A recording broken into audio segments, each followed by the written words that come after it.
The only way to be truly effective is if you could remove all barriers to care, which pretty much means that anytime someone experiences a medical event, regardless of whether it's accident, illness, or injury in the workplace, is that you had to provide immediate access. And immediate to us was within minutes of the event taking place. There were a lot of telemedicine companies and a lot of technology companies in telemedicine, and we took a different approach.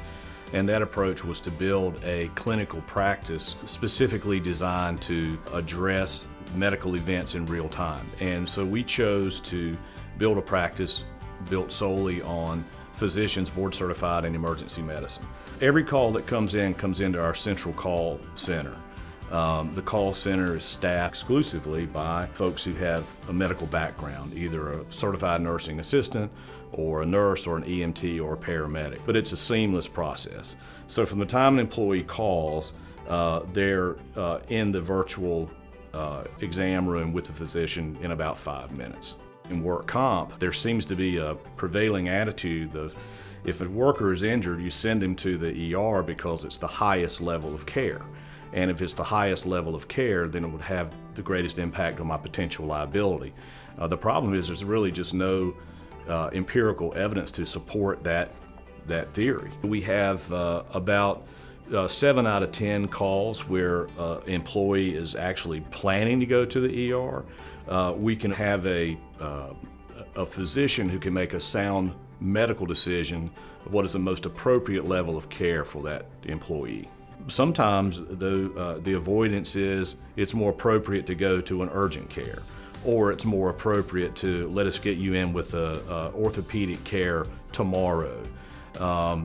So we want to set expectations, but also remove the anxiety from that injured worker. When we measure our success by the elimination of avoidable and unnecessary visits, and you really don't have to eliminate many unnecessary ER visits to get a positive ROI. When an event takes place, you know, one of the most important aspects of the work comp space is being able to document that event. You want to find out what happened, how it happened, where it happened, what you were doing when it happened, and all those things are cost containment measures that are important to the work comp carriers. And most importantly, in addition to finding out what happened, how it happened, where it happened, we're able to find out what didn't happen. So we found out we were in a unique perspective in that we could gather this information directly from the employee in his own words and in real time. One of the biggest cost drivers in work comp beyond the medical cost is the lag time of reporting events. And so we sort of expanded our service to first report of injuries or first notice of loss reporting, which now we can gather that in real time, in the words from the employee, and provide true actionable intelligence within a day to the carriers. So not only are we reducing liability, we're giving them information that they can then use to mobilize their cost containment strategies.